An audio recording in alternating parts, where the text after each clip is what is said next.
بالمال وجان وأولاد والشيخ أحمد وجبار جينا ويرجبونا تام جبيانا ميدانا جينا ويرجبونا تام جبيانا ميدانا تضايقنا وطنا يا محمد مصطفى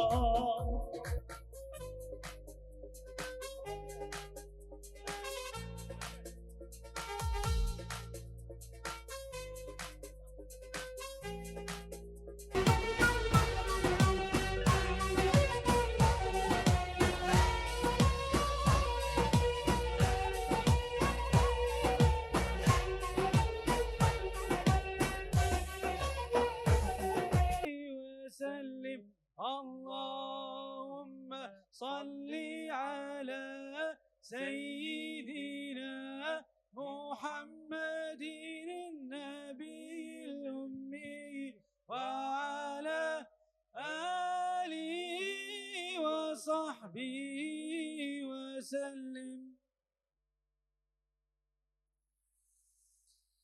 آمن الرسول بما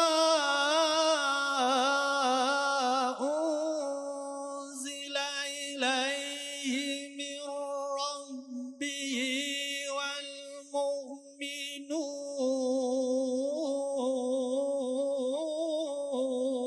والمؤمنون ديار فرقتي أو لغربة ما تنذنب مقبري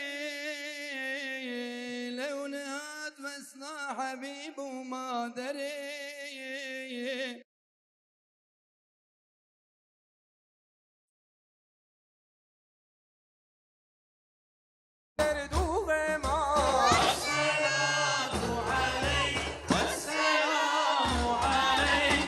بيروض أو شفيع مشري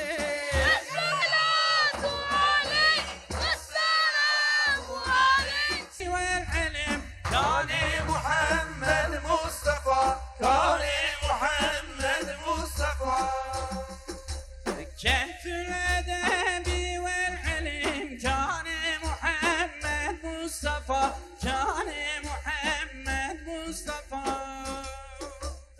محمد مصطفى نور محمد مصطفى محمد مصطفى يا محمد مصطفى محمد مصطفى نور محمد مصطفى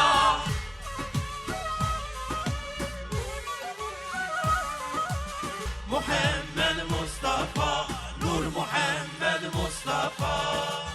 Ümmeti Muhammed ne zaman ki dünya metaına aldandı, cihadı terk etti, zelil oldu.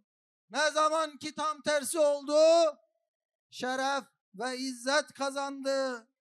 Ama onlar istedikleri kadar cihattan ürkütsünler. Bizler cihat demekten vazgeçmeyeceğiz.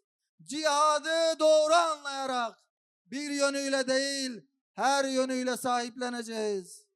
Cihadı ne sadece dille yapılan bir tebliğ faaliyeti, ne de sadece savaştan, kıtalden ibaret olarak göreceğiz. Bizler vasat bir ümmet olacağız. Her türlü aşırılıktan kaçınacağımız gibi pasiflikten ve gevşeklikten de kaçınacağız. Çünkü Rabbimiz biz sizi vasat bir ümmet kıldık buyuruyor. O yüzden bizim her şeyimiz vasat olmalı. Cihadı da her türlü aşırılıktan sıyrılıp hakkıyla eda ederek vasat çizgide kalmalıyız. İro am dibinin aseve ayete bukhin mukhlas bikim. Saroke devleta ticareta xwa dibe am terk bikin ve ticareta ma zarar bini. Ve huzura devleta ma kharab bi. Ve ekonomiya ma zarar bini. Newsa am jî dibêjin ku em malê İsraîl nekirin. Em ê şi bikirin her derî malê İsraîla. De îcaze ayetekî cewaba vê bidim û ji vêga pêvan qarara xwe bidim. Çi dibêje Xuda? قل إن كان آباؤكم ديو بافوا وأبناؤكم أولادوا وأزواجكم بيرك ونابوسا وعشيرتكم عشيرة وأهل وقبيلة وأموال اقترفتموها أو مال وتجارة تخشون كسادها أو تجارة ويكون بضرار ببينه أو مال ويكون بإكونوميا بحاله ببي نولو ومساكن ترضونها أو بناية وأبارتمانية وباجارية ومال وملكية ويكون دلي وبيفيا أجر جلبا دلي وأفحمي أحب إليكم من الله ورسوله لبردلي وش خدي وش بيغمبري خدي وجهاد في سبيله ود جهاد ريا خدا ده بقيمة تربي يعني وين اكونومي اخوة وين تجارة اخوة وين حضور اخوة وين بناية وابارتمان اخوة وين مملكة ومال وباجار اخوة بيرك اخوة زاروك اخوة اهل اخوة هنگا وش بو خاطري وانا كي غزة اهل غزة دوي حالي ده بهيلن ون ببينن فتربصوا حتى يأتيكم الله بأمره بسكنن لهذا عذابه بسكنن قابا زاروك غزة قتل عام يدبن ون حساب التجارة خبكن قابا بيرك غزة قتل عام درباس بن ون حساب التجارة خبكن مالا خبكن حضورا خبكن نفسه خو مالا خبكن واوجي الويدي هرو قتل ببن هذا عذاب خدا بسكن أميرو حالك وصادنا أزدا خوازم دو دريشتر بكم ام هیش خو هبن ام هیش خو هبن ام خو پیغمبر خو بگرین ام پیغمبر خو ناس بکن پیغمبر میدان جهاد آیا پیغمبر ما 10 ساله ده 10 ساله ده 28 حرب ویب خو کرنا پیغمبر ما نه پیغمبر الميجي تنبو يكو خب اخلاق پیغمبر حمی کانه گره نبیس محب پیغمبرم ام نبیشتن ام اویندار پیغمبرن و اف آیت هاوه که سرو که دولت اسلامه ام جاره کدیل في غازی ودکن والله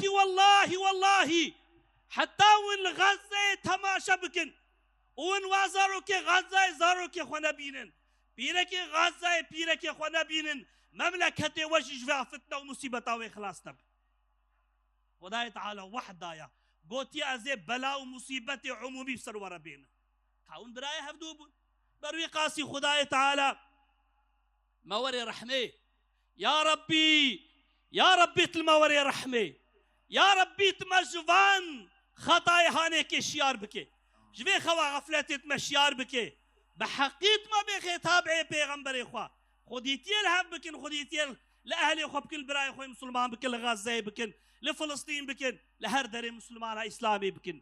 Bismillahirrahmanirrahim. Hamd alemlerin Rabbi olan Allah'a mahsustur. Salat ve selam onun kulu ve elçisi olan cihad önderi Hazreti Muhammed'e, ehli beytine ve ashabına olsun. Zulme uğramış mazlum halkların kurtuluşu cihad ile mümkündür. Cihad önderi Hazreti Muhammed'dir. Mazlum coğrafyaları kana bolayan zalim ve müstekbirlere karşı yegane kurtuluş yolu yeniden cihat ruhunun inşasıdır. Size ne oluyor da Rabbimiz bizi halkı zalim olan bu şehirden çıkar, bize tarafından bir dost gönder, katından bize bir yardımcı lütfet diyen zavallı çocuklar, erkekler ve kadınlar uğrunda ve Allah yolunda savaşmıyorsunuz. Nisa 75. Müslüman halkların dirilişi ve uyanışı İslam'ı öğrenmek ve yaşamakla mümkündür. İlmin rehberi Hazreti Muhammed'dir. Gazze meselesi başta olmak üzere kanayan tüm yaralarımıza ilaç Müslüman halkların uyanışıdır. Dünyanın her yanında Siyonist işgalcileri ve onları destekleyenlere karşı mücadele etmenin gerekliliğini Gazze, Kudüs ve Mescid-i Aksa'nın esaretten ve işgalden kurtulması için mücadeleye destek veren alimlerin fetvalarını, bu mücadeleye fiili destek veren Müslümanları yapılan tüm protesto ve etkinlikleri güçlü bir şekilde destekliyoruz. Akide ve kutsalların muhafazası güçlü olmakla mümkündür. Kılıç peygamberi Hazreti Muhammed'dir. Mescid-i Aksa ve Kudüs davası Müslümanlar için vazgeçilmez bir kutsaldır. Gazze cihadı, Kudüs ve Mescid-i Aksa mücadelesi bu kutsalın bizzat kendisidir. Siyonist işgal rejiminin saldırılarının altında yatan gerekçe de budur. Kutsallarımıza ve değerlerimize yönelik insafsız saldırılara en güzel cevap askeri ve siyasi gücün tesisidir. Kardeşlik ve vahdetin tahakkuku, merhamet, yakınlaşma ve yardımlaşmakla mümkündür. Merhamet peygamberi Hazreti Muhammed'dir. Müslüman olmayan ülke liderleri, Siyonist işgalcileri destekleme hususunda yekvücut bir duruş sergilediler. Bu tablo küfür tek millettir hakikatini bir kez daha ortaya koymuştur. Ancak emsali görülmemiş bir zulme uğrayan Gazze, sözde Müslüman ülke yöneticileri tarafından kendi haline terk edilmiştir. Bu kabul edilemez bir acziyettir. İslam ümmeti olarak zulme uğrayan kardeşlerimize yönelik sorumluluklarımız mevcuttur. İmkan ve fırsatı olanların cihada katılması, maddi yardım ve destekte bulunulması, dua edilmesi, emperyalist devletlere karşı boykot uygulanması, dayanışma ve yardımlaşmaya yönelik etkinlikler tertiplenmesi, zalimlerin telin ve protesto edilmesi, toplumun bilinçlendirilmesi bunlardan bazılarıdır. Dağınık ve zayıf halde kurtulmanın yolu Müslümanlar arasında etkili bir kardeşliğin ve merhametin inşasıdır. Sosyal adaletin tesisi İslam adaletiyle mümkündür. Adalet peygamberi Hazreti Muhammed'dir. Gazze'de yapılan soykırım gösterdi ki iflasın eşiğine gelen Batı barbarlığının ilan ettiği hiçbir hukuk ve hiçbir hak kavramı gerçekçi değildir. Uluslararası hukuk, sözde adalet divanları, insan hakları evrensel bir dilgesi, Birleşmiş Milletler Sözleşmesi gibi martaval anlaşmalar ancak zalimi koruyan birer kalkandır. Tüm insanlığı kuşatacak bir barış ancak İslam'ın adaletiyle mümkündür. Evrensel barış ve huzur İslam'ın rahmet iklimiyle mümkündür. Rahmet peygamberi Hazreti Muhammed'dir. Gazze başta olmak üzere dünyanın birçok yerinde Müslümanlara yönelik uygulanan zulümler, büyük şeytan ABD ve Batı barbarlığının gerçek yüzünü ortaya çıkarmıştır. Aynı şekilde hakikatlere gözünü kapatıp Hamas bir terör örgütüdür diyen dahildeki satılık hainlerin de gerçek yüzünü ifşa etmiştir. Zulme uğrayanların kimliği Müslüman olunca vicdanlarını rafa kaldıranlar tarihin karanlık sayfalarına mahkum olacaklardır.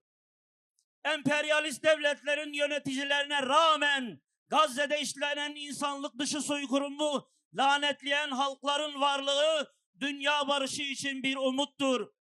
Zulme sessiz kalmayıp dini, dili, ırkı ne olursa olsun bu vahşi mezalim karşısında insani bir duruş sergileyen vicdan sahibi halklara selam olsun. Birlikte yaşayabilmenin umudu Medine vesikası anlayışı kavramaktadır.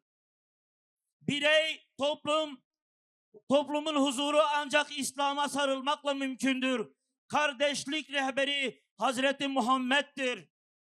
İfsat ehli olduklarını kirli elleriyle cinsiyetsiz ve iffetsiz bir toplum dayatılmaktadır. Batılı ülkeler tarafından fonlanan sözde sözleşme ve projeler tüm dünya için ancak berheva nesiller ve hayasızlık üretmektedir.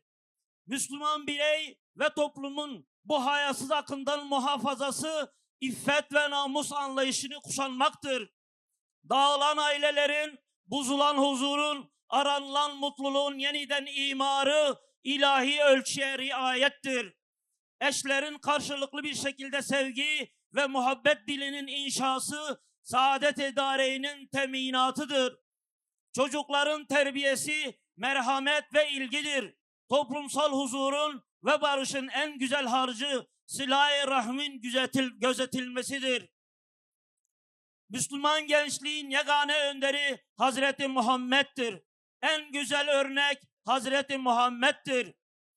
Toplumda artan şiddet olayları, huzursuzluk ve güven bunalımları dayanılmaz bir hal almıştır. Manevi değerlere bigane, İslami terbiyeden uzak yetişen gençler psikolojik sıkıntılarla boğuşmaktadırlar. Gençlerde artan intihar vakalarının altında yatan gerçek budur. Bu hal toplumsal kaosu ve cinnet ruhunu tetiklemektedir. Ümit ve istikbal vaat eden bir Müslüman gençliğin ihyası, İslami terbiye ve ashabın örnekliğini kuşanmaktır. Güzel ahlak ve manevi dirilişin kaynağı sünnet-i seniyyedir. Güzel ahlak önderi Hazreti Muhammed'dir. De ki, eğer Allah'ı seviyorsanız bana uyun ki Allah da sizi sevsin ve günahlarınızı bağışlasın. Allah çok bağışlayıcı, çok esirgeyicidir. Ali İmran 31. ayet. İbadet ve güzel ahlakta olgunluk, Kur'an ve sünnete ittiba ile mümkündür. Tüm sıkıntıların ve dertlerin devası Hazreti Muhammed Mustafa sallallahu aleyhi ve sellemi tanımak, anlamak ve yaşamak ile mümkündür. Peygamber Sevdalıları Vakfı. Ya Rabbi, çepeçevre kuşatıldığımız bu günlerde senden başka yardımcımız, senden başka sığınağımız ve senden başka dostumuz yoktur. Bize el uzatacak, bize acıyacak, gözyaşlarımızı silecek kimsemiz yoktur. Tıpkı Hazreti Hüseyin'in Kerbela'da, Allah'ım beni kuşatan insanların yüzlerine bir bir baktım. İçlerinde dost yüzü göremedim. Hepsini beni öldürmeye susamış kişiler olarak gördüm diye haykırdığı gibi haykırıyoruz. Baştan başa tüm müstekbirler inanmış kullarını öldürmeye and içmiş, kanlarını susamış bir şekilde saldırıyorlar. Ey mustazafların hamisi olan Rabbimiz, ey mazlumların sığınağı olan Mevlamız, ey kimsesizlerin, mahrum bırakılmışların sahibi olan Kadir-i Zülcelal, bu azgın, barbar ve haydutlara karşı bize yardım et. Amin. Bize direnme ve dayanma gücü ver. Amin. Vaat ettiğin zaferlerle İslam mücahitlerinin yüzünü güldür. Amin. Allah'ım, sana iman etmekten başka suçları olmayan, sana kul olmaktan başka davaları olmayan, Kudüs'ü ve mübarek kıldığın toprakları korumaktan başka dertleri olmayan Gazze'li kahraman, mücahit kardeşlerimizi, sabırkeş ve çilekeş kahraman bacılarımızı muhafaza ve muzaffer et. Amin. Üzerlerine sabır ve sekinet yağdır. Amin. İnayetinin, nüsretinin zırhını giydir. Amin. Cihat meydanında ayaklarını hak üzerine sabit kıl. Amin. Attıklarını isabet eyle. Amin.